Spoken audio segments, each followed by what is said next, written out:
Applause has been hard to come by for the Prime Minister lately. Keir Starmer told this community centre higher spending in yesterday's budget would help ease the cost of living. But the higher taxes needed to pay for it could prompt a very different reaction. 1 in 4 people will be paying the top rate of tax by the end of this Parliament because of this budget. You say that people have got to contribute more. I mean, that's one heck of a contribution. Are you sure it's not too much to ask? Well, we are asking everybody to contribute in a fair way, and we're asking them to contribute to make sure that we can protect our NHS and make sure it's fit for the future and there for everybody when they need it. And that didn't happen under the last government. You said last year you wouldn't come back for more. Is this the last big tax-raising budget of this Parliament? Well, you can see the stability that's in this budget and the headroom that's in this budget. Obviously, there are difficult headwinds this year. But you can't say for sure it's the last big tax-raising budget. Look, we've put in a big headroom in this budget, which is intended to give the certainty that's needed for families, for communities and for businesses. So you hope you won't have to come back for more? And I think you can see that in the reaction to the budget. At this hair salon in East London, the impact of yesterday's budget is taking shape. Kerry has owned the salon for 30 years. For me as a business owner, we're just pinched in every corner. There's nowhere to turn. And on this high street, shops are shutting everywhere. Scott has been cutting hair for 3 decades. A lot less trust in the government than, I had before, which wasn't very much, but it just seems I'm always being, as a person, I'm always being penalised and having to pay more and more and work harder and harder. Alfie is an apprentice here, but he's been told a rise in the living wage means he can't be kept on. I've now lost my job. There's no funding here for me no more. So I've got to go somewhere else and find somewhere to go, which is quite hard. As economic forecasts were cut back yesterday, some analysts say the budget did little for growth. Yeah, I think if you look at just the policies in this budget, this wasn't a particularly pro-growth budget. There are a few bits in there you might look at that might have positive effects, but overall, this is a budget that wasn't about driving up growth, I don't think. It was about choosing to tax more in order to partly to spend more and partly to raise a bigger buffer against the fiscal rules. The Chancellor's budget was cheered by Labour MPs yesterday, but her opponents say the mood is not shared by the public.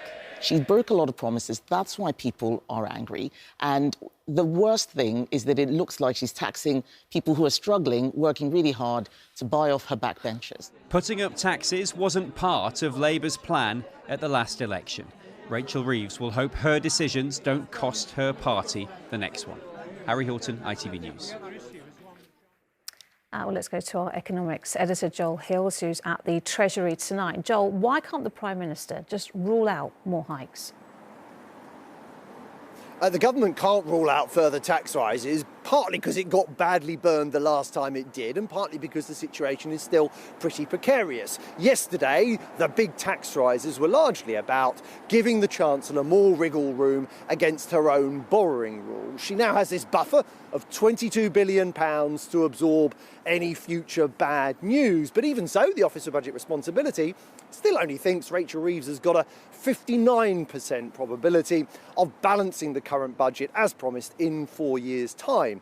That's pretty close to a coin toss. Now, what the Chancellor needs, of course, is for the economy to suddenly explode into life. But as Harry was saying there's absolutely nothing in the budget yesterday that's going to make a meaningful difference to growth. Indeed, the assumption now is we're in a world in which the economy grows by just 1.5% every year.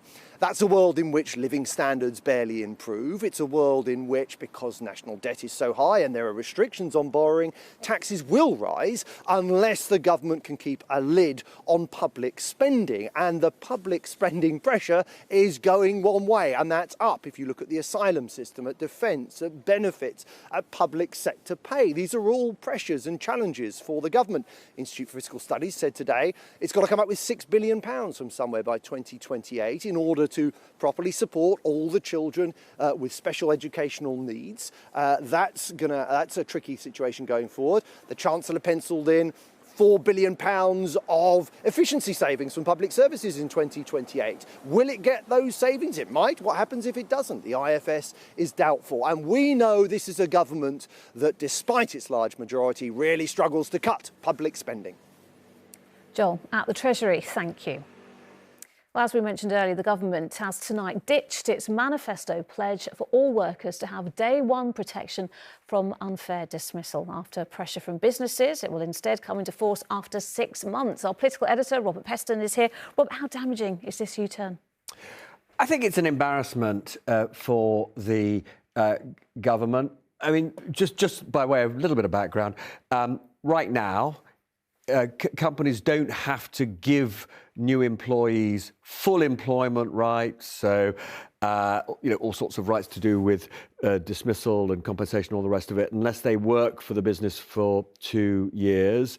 Labour has been committed to, and it was a big part of this manifesto, to say that you could get those rights on day one, but lots of employers have said, well, that means they're going to not employ so many people because they felt it was just too risky to take people on unless they're able to sort of assess both how good the new employees are and also, they don't want to make that sort of commitment of money when there's sort of uncertainty in their own businesses. So there's been a sort of tussle. The Business Secretary, Peter Kyle, brought together representatives of businesses and trade unions over the past week, and they've thrashed out a compromise whereby it comes down to 6 months. Now, I've talked to a number of union leaders tonight. Actually, most of them are pretty happy about this compromise. They actually say that employment tribunals, which are brought in when there are disputes about whether you've been fairly or unfairly dismissed, are absolutely overloaded at the moment. So I think this is a compromise that will stick. Robert, in the run-up to the budget, the Chancellor was signalling there was a big black hole. That wasn't true. No, one of the things that has made my jaw drop today is that it's emerged from the Office for Budget Responsibility that on October the 31st, they told the Chancellor and the Treasury that although there was going to be a downgrade of revenues due to the fact that their forecasts for productivity were coming down, nonetheless, because of higher inflation and higher wages, they were also massively increasing their forecasts for tax revenues from the existing taxes. So there really was no black hole on which they were told, as I say, literally at the end of October. But after that, the Chancellor held this extraordinary press conference in Downing Street in which she sort of implied the public finances were in a terrible mess, and she briefed us all that we could, or she sort of signalled to us that we could expect a rise in the basic rate of income tax. She then gave an interview to the BBC a few days after that where she said the same thing. And I have to say, I think almost everybody, whether you're in the market, whether you're an investor, whether you were a journalist, you just feel that you were really desperately misled by both the Chancellor and by sort of Treasury in terms of their briefings. And it's another example in recent weeks of one feeling that the government is saying things that aren't wholly accurate, and the loss of trust, I think, in terms of the people that it deals with, is potentially really quite damaging.